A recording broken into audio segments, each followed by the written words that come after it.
The neural probe sliced through Commander Yara Kanban's skull with surgical precision, sending cascading waves of agony through her consciousness. As the hegemony interrogator peeled back layers of her memory like rotting flesh from bone, blood pulled beneath the examination table as alien machinery hummed with satisfied malevolence, extracting humanity's darkest secrets from her dying mind. Fascinating. The interrogator hissed through mandibles that clicked with each syllable. Your species carries genetic modifications we did not authorize.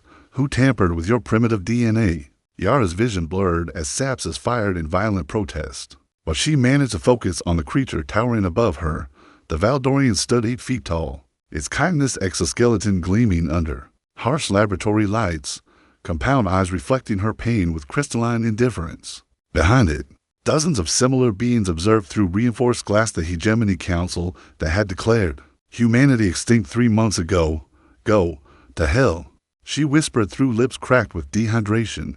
The interrogator's laugh sounded like grinding metal.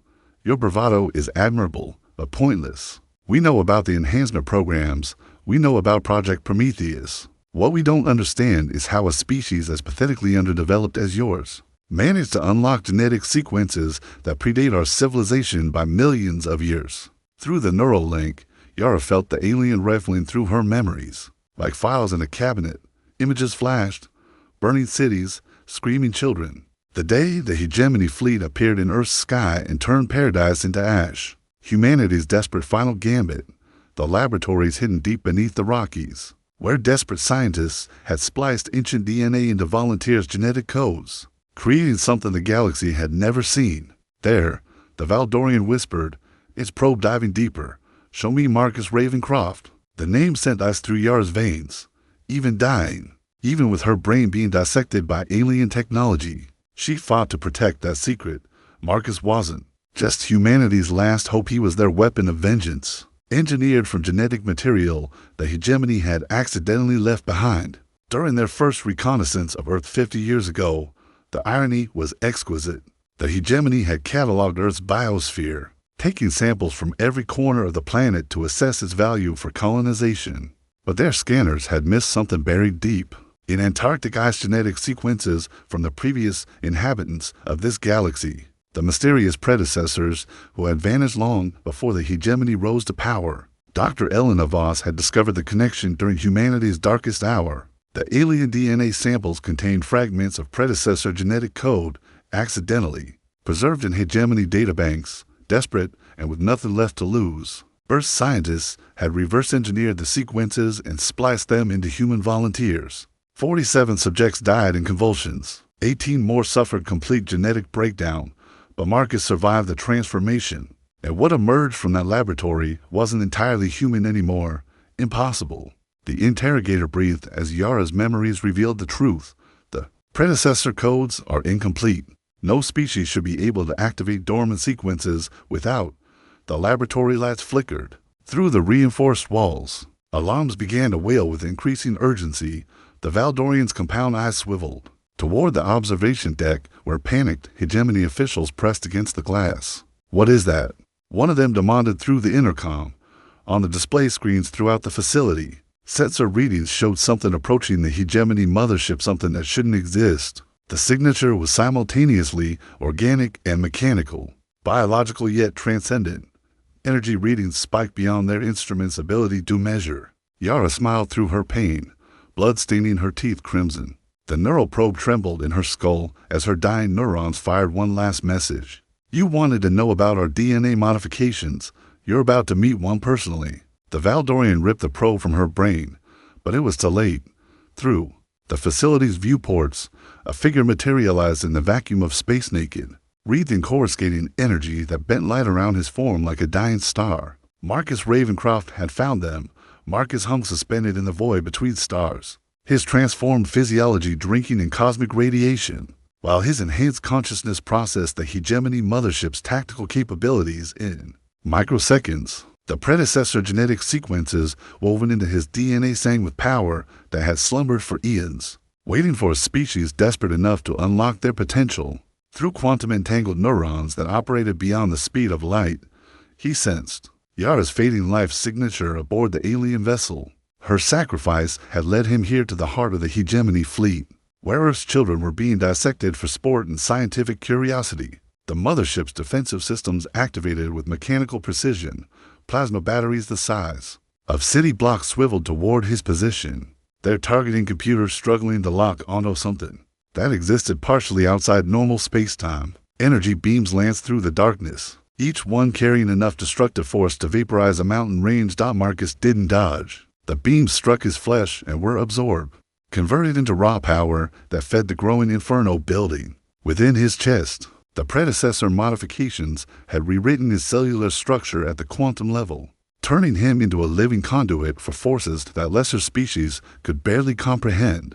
Inside the ship's command center, Fleet Admiral Coraxus watched the display screens with growing horror. The creature, this human abomination, wasn't just surviving their bombardment, it was feeding on it. Impossible, the insectoid commander chittered, his forearms working frantically at control interfaces. Deploy the gravitational disruptors. Collapse local spacetime around the target. The mothership's most devastating weapons charged with building harmonics that made reality itself groan in protest. Gravity wells manifested around Marcus, each one designed to compress matter to the density of a neutron star. The fabric of space twisted and warped as the hegemony attempted to erase him from existence. Marcus felt the gravitational forces tearing at his atomic structure and laughed a sound that somehow carried across the vacuum to echo through the alien ship's hull. The predecessor modifications had anticipated this assault. His consciousness expanded beyond his physical form, distributing itself across multiple quantum states while his body became temporarily incorporeal. He phased through the gravity wells like smoke and accelerated toward the mothership's primary docking bay. The bay door's massive slabs of neutronium alloy, designed to withstand planet-killing impacts, sealed shut with thunderous finality. Marcus struck them at 90% of light speed and passed through the metal like it was mist, leaving a human-shaped hole wreathed in superheated plasma. Inside the ship, emergency klaxons screamed as atmospheric processors struggled to maintain life support. Marcus materialized in the primary corridor, his naked form crackling with residual energy, and began walking toward the ship's core. Hegemony soldiers appeared from side passages, elite Valdorian shock troops encased in power armor that made them walking tanks. They opened fire with weapons that could punch through battleship armor. Marcus raised his hand and the energy beams stopped in midair, suspended like frozen lightning. With a gesture, he reversed their trajectory and sent them back at their owners. The reflected blast carved through the aliens' protective gear like paper, filling the corridor with the screams of the dying and the stench of vaporized chitin. More soldiers poured from adjacent passages. Plasma grenades detonated against Marcus's skin without leaving so much as a scorch mark. Monomolecular blades that could cut through atomic bonds shattered against his flesh. Like glass striking diamond, he moved through their ranks like a force of nature, each touch disintegrating armor and flesh alike. Deploy the neural disruptors. Admiral Coraxus commanded from the bridge. Overload his enhanced brain tissue.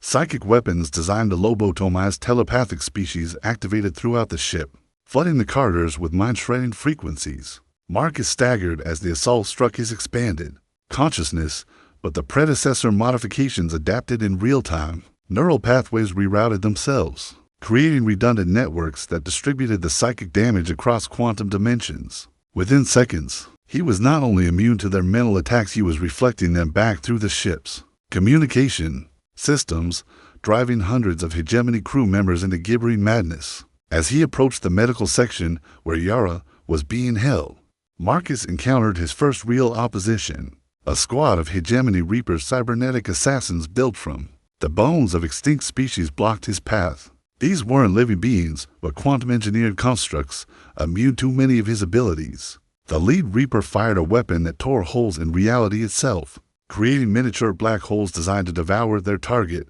Marcus barely managed to deflect the attack, sending it careening into the ship's hull, where it consumed a section of armored plating before collapsing.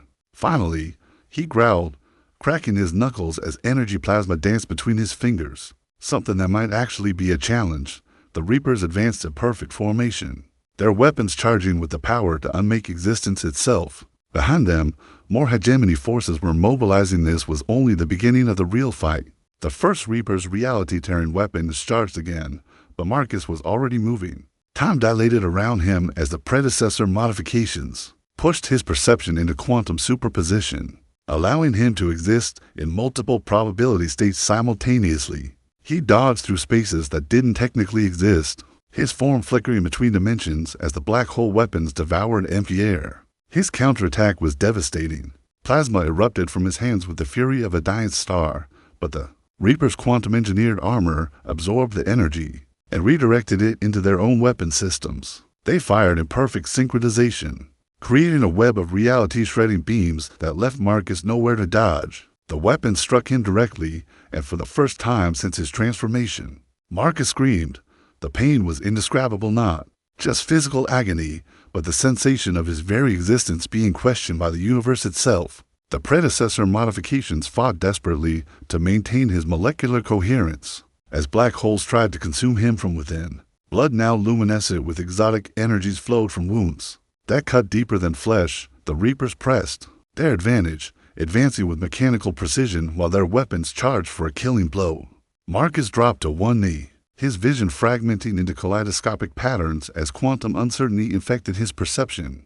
Through the chaos, he sensed Yara's life force growing weaker. She was dying, and he was failing her just as he'd failed the rest of humanity. Rage exploded through his consciousness like a supernova, the predecessor genetic sequences, responding to his emotional extremity, unlocked deeper modifications that hadn't been active since his transformation. His cellular structure underwent rapid evolution, adapting to counter the Reaper's quantum weapons. When he stood again, his eyes burned with the light of collapsing galaxies. The next reality-tearing beam that struck him was absorbed and converted, feeding power into systems that transcended conventional physics. He reached out with his mind and grabbed the Reaper's weapons through quantum entanglement, crushing them to neutronium density with pure will.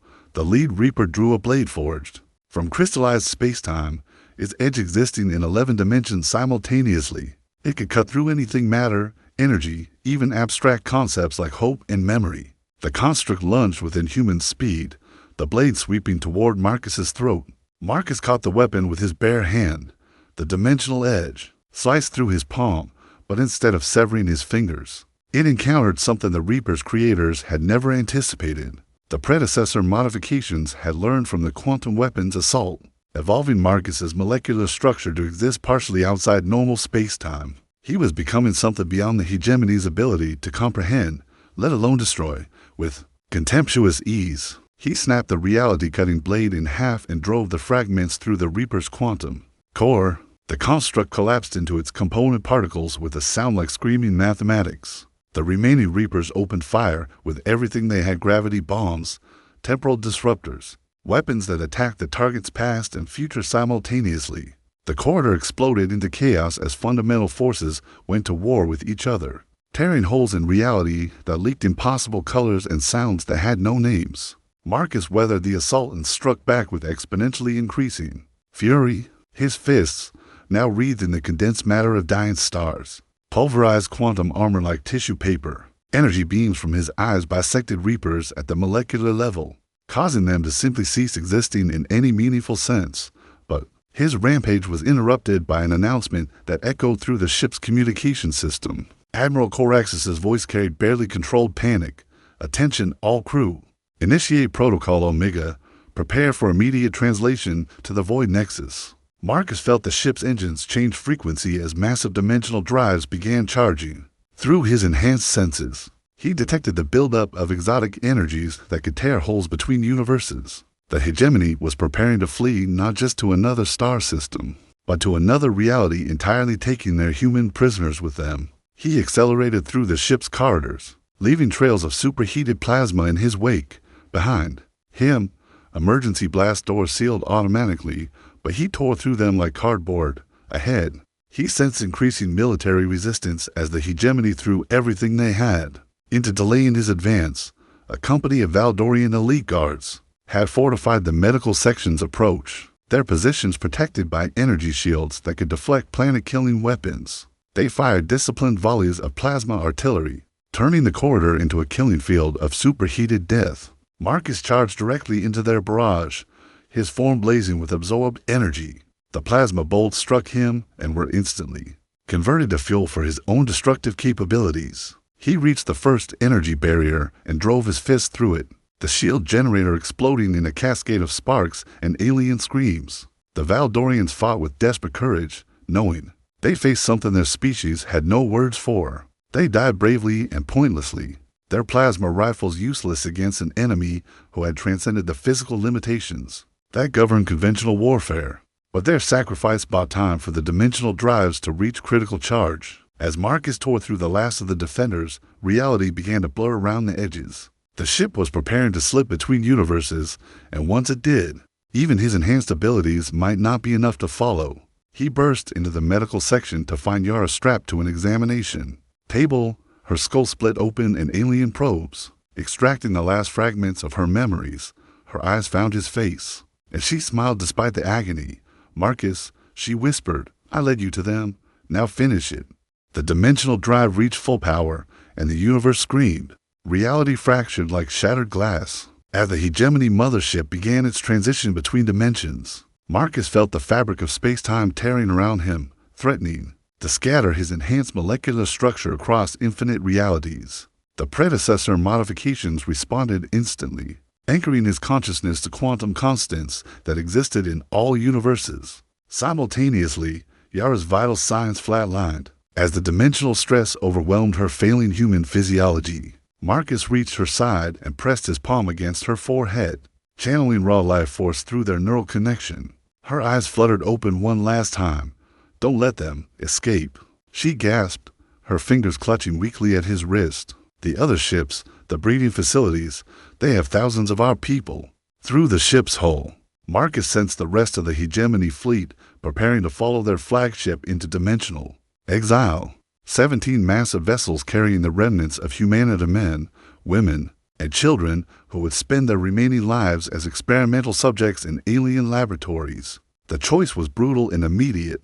He could stabilize Yara's dying form, but doing so would require every ounce of his power for the next several minutes. The fleet would escape, and humanity's suffering would continue indefinitely in whatever hellish dimension the hegemony chose as their sanctuary. Or he could let her die and pursue his species' tormentors across the boundaries of reality itself. Yara saw the calculation in his eyes and smiled. "I was already dead the moment they captured me, but you're something new, something they can't understand or control." Her grip tightened with desperate strength. "Make them pay for what they did to our children." The dimensional transition reached critical phase. Through the viewports, Marcus watched as the other hegemony vessels began flickering in and out of normal space-time, their forms becoming translucent as they prepared to follow their flagship into exile. Marcus leaned down and kissed Yara's forehead, feeling her consciousness fade as her brain shut down. "I promise," he whispered, and let her go. The rage that erupted from his core was unlike anything he'd experienced since his transformation. The predecessor modifications, feeding on his emotional extremity, unlocked capabilities that bordered on the cosmic. His form blazed with energies that shouldn't exist in any rational universe as he expanded his consciousness beyond the confines of the ship. Admiral Coraxes, monitoring from the bridge, watched in horror as their prisoner underwent another evolution. The energy readings were climbing past their instrument's ability to measure, and structural sensors showed impossible gravitational distortions forming around the human's position. "Complete the translation now," Coraxes screamed at his navigation crew. Full power to dimensional drives, but Marcus had already made his decision. Instead of trying to stop the mothership's escape, he would use it. His enhanced perception could track the dimensional pathway they were creating, and the predecessor modifications gave him the ability to not just follow, but to hijack their entire translation for his own purposes. He placed his hands against the ship's hull and began channeling power directly into the dimensional drives. The alien machinery, designed to handle energies equivalent to small suns, began overloading as Marcus force-fed power drawn from quantum foam itself. The ship's translation accelerated wildly, but instead of following the carefully calculated path to the hegemony's chosen refuge, it began carving a new trajectory through dimensional space, one that would drag the entire fleet into a universe of Marcus's choosing. On the bridge, klaxons wailed as navigation systems reported impossible readings. They weren't just changing dimensions, they were being pulled toward a reality where the fundamental laws of physics operated according to different principles entirely. "What is he doing?" Corax's demanded, his forearms working frantically at control interfaces that no longer responded to his commands. Through the ship's internal sensors, they watched Marcus transform yet again. His human appearance was dissolving, replaced by something that existed partially in multiple dimensions simultaneously. Energy coursed through his form in patterns that resembled neural networks spanning light years, and his eyes had become windows into spaces, where mathematics itself took on predatory characteristics. The first of the hegemony escort vessels tried to abort its translation, but Marcus's hijacked dimensional field had already ensnared them. 17 ships that had tormented humanity found themselves dragged helplessly toward a universe where their victim had become something approaching divinity. The transition completed with a sound like reality breaking. When the fleet emerged from dimensional space, they found themselves in a universe where the stars burned with different colors, and the laws of physics bend according to Marcus's will. Here, in this space, he had claimed through sheer force of evolved consciousness, the hegemony's technological advantages meant nothing. Their weapons, designed to function according to specific physical constants, misfired or failed completely. Their armor, engineered to withstand conventional forces, crumbled like paper against attacks that operated according to principles their science couldn't even detect. Marcus materialized outside the flagship, his form now a shifting constellation of possibilities that hurt to perceive directly. When he spoke, his voice resonated through dimensions that had no names, carrying harmonics that made reality itself shiver in response. "You wanted to study human genetics," he said, and his words carved themselves into the aliens' minds with surgical precision. "Let me show you what we become when you push us past the breaking point." He reached out toward the nearest escort vessel, a kilometer-long dreadnought, bristling with weapons, and closed his fist. The ship imploded with mathematical precision, its hull folding through dimensions that shouldn't exist, until it collapsed into a sphere of compressed matter no larger than a marble. The other vessels opened fire simultaneously, their combined firepower enough to sterilize planets. The energy beams struck Marcus and simply ceased to exist, absorbed into probability spaces where they had never been fired in the first place. Admiral Corax's watched 16 more ships die in as many seconds, each one erased from existence by attacks that his instruments couldn't even detect. When Marcus turned his attention back to the flagship, the Valdorian commander realized they weren't facing an enhanced human anymore. They had created their own god of vengeance, and he was absolutely, ruthlessly angry. The hegemony flagships hull buckled and screamed as Marcus began systematically dismantling their reality. What had begun as a military engagement had devolved into something approaching cosmic horror, a conflict between conventional physics and an entity that existed partially outside the universe's fundamental rules. Admiral Corax's activated the ship's emergency protocols, flooding the carters with combat stimulants and battle pheromones that drove his crew into a berserker frenzy. If they were going to die, they would at least die fighting instead of cowering like prey animals. "All hands to combat stations," his voice echoed through the ship's communication systems. "Deploy the quantum marines. Activate the reality anchors. Show this abomination what it means to face the hegemony at full strength." The ship's internal defenses came online with mechanical precision. Automated turrets emerged from hidden compartments, their targeting systems locking onto Marcus as he moved through the corridors with casual indifference. The weapons fired streams of antimatter that should have vaporized him at the subatomic level. Instead, the antimatter strikes were absorbed and converted, feeding power into Marcus's growing transformation.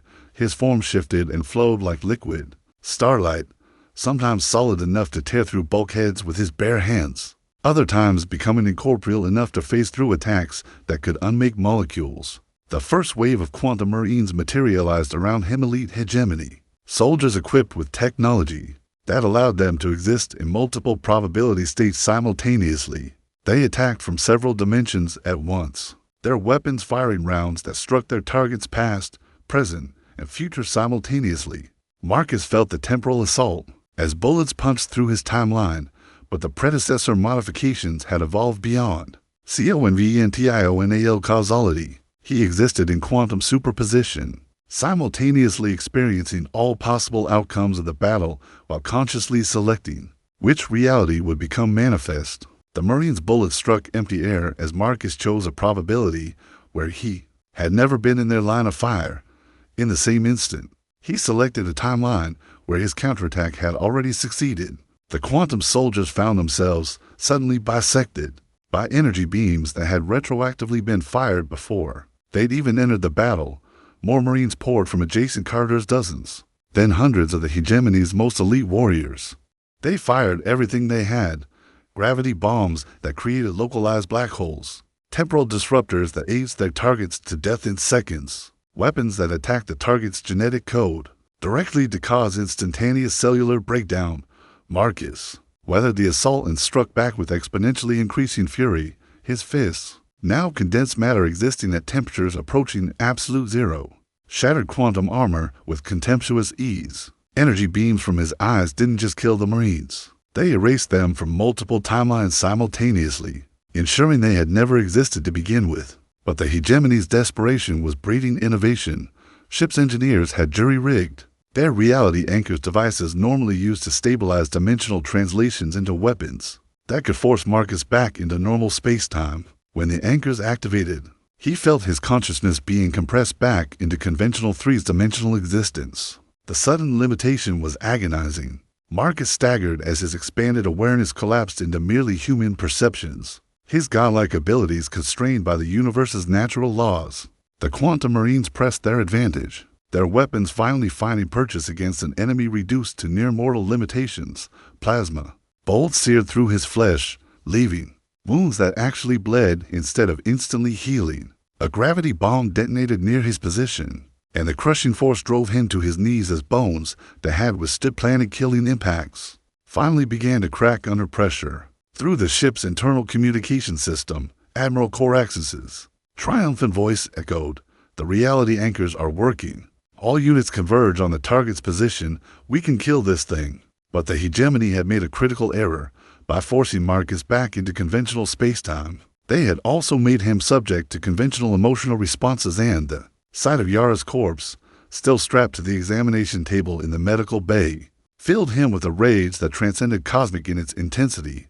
The predecessor modifications, responding to his emotional extremity, began rewriting reality itself rather than simply manipulating it. The ship's hull began changing at the molecular level, its alien metals transforming into substances that had never existed in any universe. Gravity reversed itself in random sections, while time began flowing backward in others. The reality anchors, designed to maintain stability, overloaded as they tried to process impossibilities that their creators had never anticipated. They exploded in cascades of exotic energies that tore holes in local space-time, creating pockets where the battle existed in multiple dimensions simultaneously. Marcus rose to his feet, his form now crackling with energies that made the universe itself scream in protest.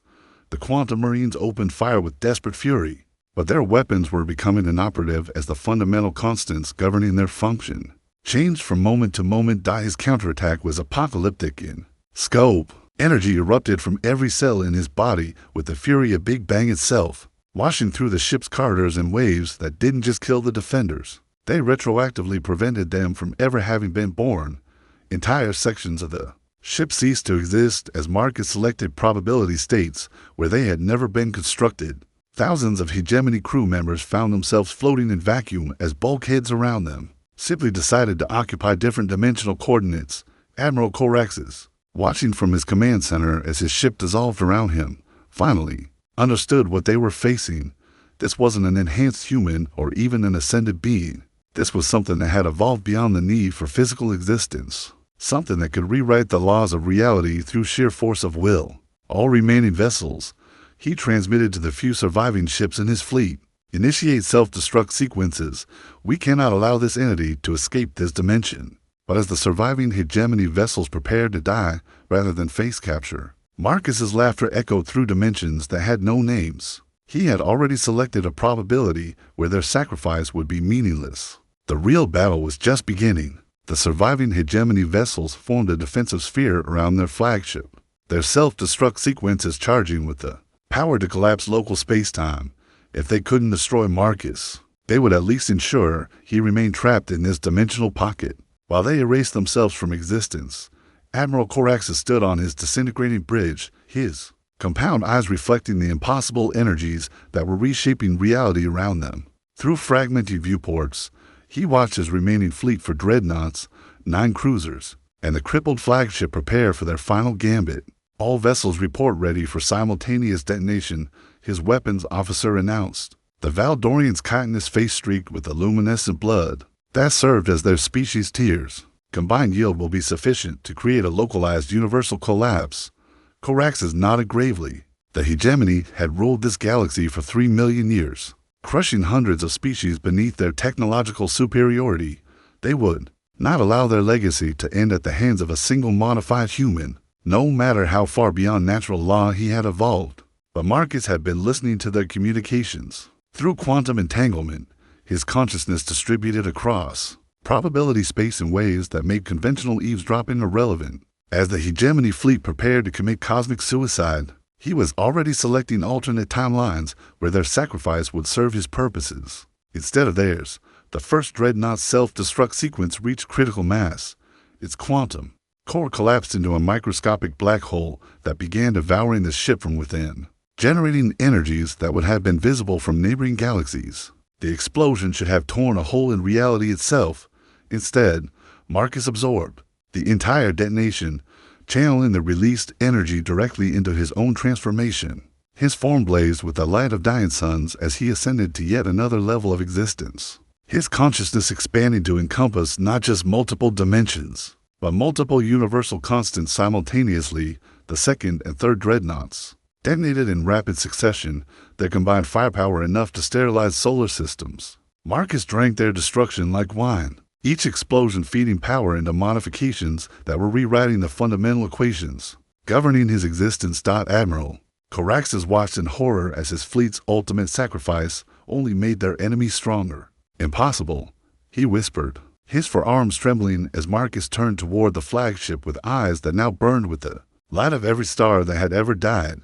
When Marcus spoke, his voice came from everywhere at once, from the ship's communication systems, from the metal of the bulkheads, from the very atoms of air the hegemony crew breathed. "You wanted to study humanity's potential," he said, and each word carved itself into their minds with surgical precision. "Let me show you what we become when you murder our children and dissect our heroes for your amusement." The flagship's hull began transforming at the molecular level, its alien metals becoming something that had never existed in any universe until this moment. The ship was no longer just a vessel, it was becoming an extension of Marcus's will, a weapon forged from the concentrated hatred of an entire species. The remaining hegemony vessels opened fire with everything they had, their weapons designed to destroy planets and stars. The energy beams struck the flagship and were absorbed, converted into fuel for Marcus's growing transformation. Each attack only made him stronger, each act of desperation feeding power into abilities that transcended conventional physics. On the flagship's bridge, Coraxes felt reality beginning to unravel around him. The air itself was becoming combustible as fundamental constants shifted according to Marcus's whims. Gravity fluctuated wildly, sometimes crushing the crew against the deck, other times leaving them floating helplessly in zero-G. "Activate the temporal disruptors," he commanded with his dying breath. "If we cannot kill him, perhaps we can trap him in a causality loop." The ship's experimental time manipulation devices came online, creating pockets of distorted space-time designed to imprison their target in endless repetitive cycles. It was their last and most desperate weapon technology that could lock even gods in temporal prison. The disruptors fired, their beams striking Marcus directly. For a moment, reality stuttered as the temporal field took hold. Marcus found himself experiencing the same second over and over again, trapped in a loop that prevented him from moving forward through time. But the predecessor modifications had evolved beyond conventional temporality. Marcus existed in quantum superposition across multiple timelines simultaneously, and while part of his consciousness remained trapped in the loop, other aspects continued to function normally. He reached across dimensional barriers and began pulling alternate versions of himself into this reality. Marcus from timelines where he had made different choices, where his transformation had taken different paths. A dozen versions of humanity's ascended champion materialized around the hegemony fleet, each one representing a different evolutionary possibility. The temporal disruptors overloaded, trying to contain multiple quantum states simultaneously. They exploded in cascades of distorted time that aged some sections of the fleet to dust, while reverting others to their component atoms' primordial state. Admiral Coraxus died as his biological processes accelerated a millionfold, living an entire lifetime in the space of a heartbeat. Around him, his crew experienced every possible death simultaneously, shot by weapons that had never been fired, consumed by flames that burned with impossible colors, torn apart by gravitational forces that operated according to mathematics no living mind could comprehend. As the last of the hegemony resistance crumbled, Marcus began the work of consolidation. His multiple selves merged back into a single consciousness, but one that now carried the accumulated power and knowledge of every possible evolutionary path he might have taken. The surviving alien vessels found themselves imprisoned in fields of crystallized space-time, their crews still alive, but helpless to resist as Marcus began the systematic extraction of every piece of information they possessed about other hegemony installations, other colonies where human survivors might be held. Through their shared neural networks, he learned of research stations hidden in asteroid fields, breeding facilities disguised as mining operations, and deep space laboratories where thousands of his people were being subjected to experiments that made Yara's torture seem merciful by comparison. Marcus smiled as he absorbed their knowledge, his consciousness now vast enough to track every hegemony installation across multiple galaxies simultaneously. The first phase of his revenge was complete, but the war for humanity's freedom had only just begun. He turned toward the dimension-spanning coordinates his enemies had unwillingly provided, his form beginning to fragment across space-time as he prepared to visit every single facility where his people suffered. The hegemony had made a critical error when they decided to tamper with Earth's genetic heritage. They had created not just an enemy, but a force of nature dedicated to their complete annihilation. 6 months after the Battle of the Void Nexus, the last hegemony research facility burned in the light of a dying star. Marcus materialized in its corridors as walls of neutronium alloy parted before him like curtains, his consciousness now distributed across 17 dimensions, while his physical form retained enough humanity to comfort the terrified human prisoners he had come to liberate. The facility's Valdorian commander, Sub-Admiral Lixani, cowered in her command center as reality itself rebelled against her presence.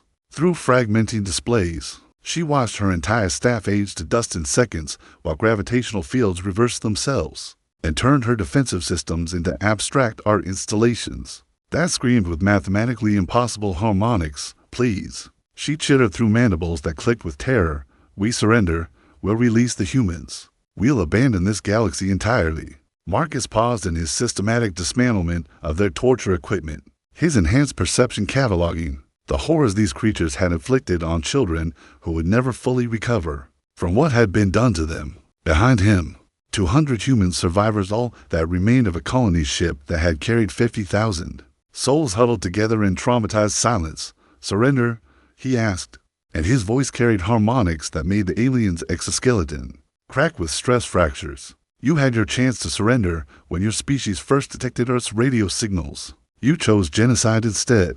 Through quantum-entangled consciousness, Marcus experienced the memories he had extracted from every hegemony facility across 3 galaxies, 17,000 research stations, 437 breeding facilities, millions of human beings subjected to experiments that would have made ancient Earth's most sadistic torturers weep with horror.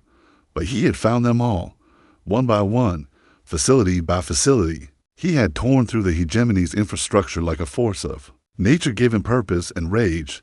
Their fleets had been scattered to quantum foam, their homeworlds evacuated in panic as news spread of the impossible human who could rewrite reality with his bare hands. Sub-Admiral Lixani's compound eyes tracked his movement.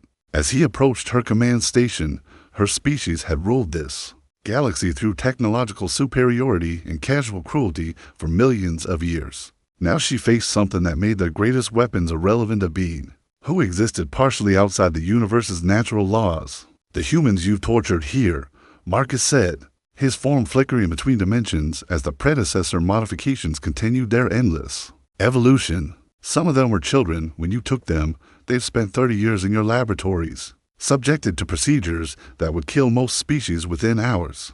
The Valdorian tried to speak, but Marcus raised his hand and her voice simply ceased to exist. The sound waves collapsed into probability space, where they had never been generated in the first place. You don't get to beg, he continued, examining The facilities records through quantum interface with their computer systems. You don't get to plead for mercy or make deals or promise to do better. You get to experience exactly what you've inflicted on my people, compressed into the last few seconds of your miserable existence. The air around Sub-Admiral Lexani began to change, taking on properties that her instruments couldn't measure. Pain receptors throughout her nervous system activated simultaneously as Marcus began rewriting her biochemistry to experience every torture her facility had ever inflicted on human subjects. She died screaming equations that had no solutions, her consciousness fragmenting across dimensional barriers, as she experienced 3 decades of concentrated agony in the space of a single heartbeat. When her body finally collapsed, it had been transformed into something that existed partially in abstract mathematical space, a living monument to the consequences of underestimating human potential. Behind Marcus, the rescued humans watched, with expressions that mixed horror and savage satisfaction. These weren't the innocent colonists they had once been. Decades of hegemony experimentation had changed them, hardened them into something that could witness divine retribution without flinching. Dr. Elena Voss, the same scientist who had originally unlocked the predecessor genetic sequences, stepped forward from among the survivors. Her hair had gone white during captivity, and surgical scars covered her arms where alien scientists had repeatedly grafted experimental tissue samples onto her body.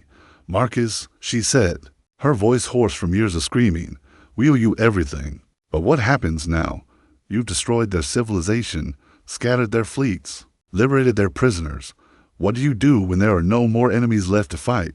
Marcus turned toward her, and for a moment his transcendent features softened into something almost recognizably human. The question had been haunting him, as his transformation accelerated beyond anything the original Prometheus project had anticipated. He was becoming something unprecedented, not just post-human, but post-reality in ways that made conventional existence increasingly irrelevant.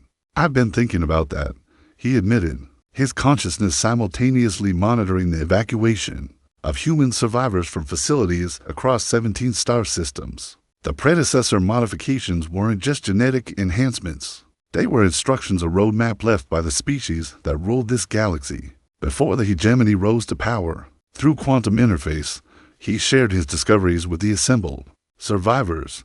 The predecessors hadn't been destroyed by some external threat. They had transcended physical existence entirely, evolving beyond the need for matter or energy or even space-time itself. Their genetic sequences were a gift away for younger species to follow the same evolutionary path when they were ready. The hegemony found fragments of predecessor technology, Marcus continued, but they never understood what they were looking at. They saw weapons and tools where they should have seen philosophy and enlightenment. When they tried to catalog Earth's biosphere, they accidentally preserved the very keys to ascension they had been seeking for millions of years. Dr. Voss nodded slowly, her scientific mind processing implications that stretched beyond conventional physics. "And now you're following their path, becoming something that exists beyond normal reality." "We all are," Marcus corrected, gesturing toward the rescued humans around them. "The experiments the hegemony performed on you weren't just torture, they were crude attempts to unlock genetic potential they didn't understand. Every human who survived their procedures has been partially transformed, primed for the same evolutionary leap." As if responding to his words, several of the survivors began to glow with faint energy that bent light around their forms. The hegemony's torture had inadvertently activated dormant predecessor sequences in their DNA, creating the foundation for transformation that Marcus's presence was now triggering. "You're offering us godhood," Dr. Voss whispered, understanding the full scope of what he was proposing. "I'm offering us survival," Marcus replied. The hegemony was just one thread among thousands in this galaxy. There are worse things out there, species that make the Valdorians look enlightened.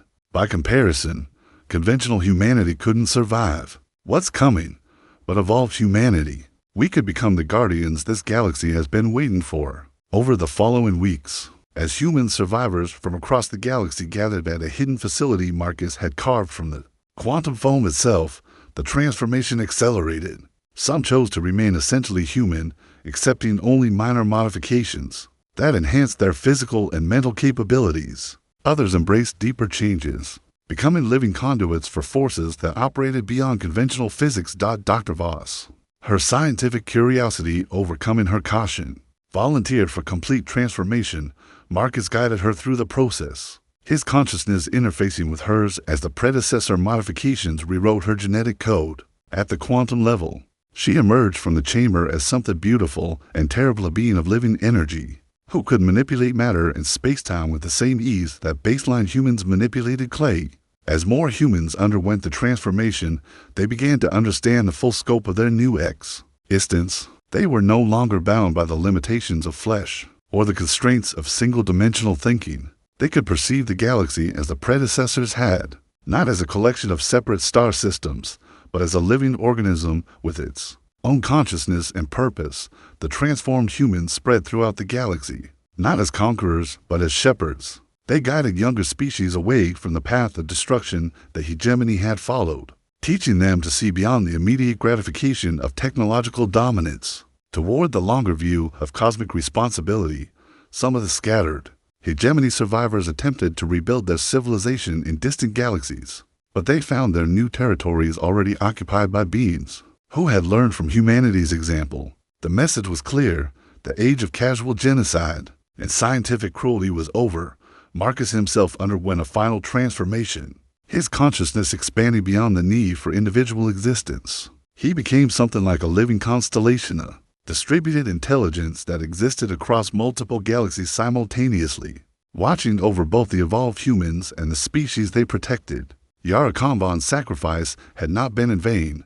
Her death had triggered the rage that allowed Marcus to transcend his limitations, and through that transcendence, humanity had found not just survival, but purpose. They had become the guardians of a galaxy that had forgotten how to protect itself, the shepherds of civilizations that had lost their way. In the end, the hegemony's greatest mistake hadn't been underestimating human potential, it had been providing the catalyst that allowed that potential to realize itself. They had tampered with Earth's DNA, seeking to understand their enemy's capabilities, and in doing so, they had created the first human god. But they had also created something more important: hope for a galaxy that had forgotten what it meant to evolve beyond the need for conquest and cruelty. Humanity's transformation became a beacon that guided other species toward their own transcendence, creating a cascade effect that would reshape the cosmic order for millions of years to come. The age of the hegemony was over. The age of humanity's guardianship had begun.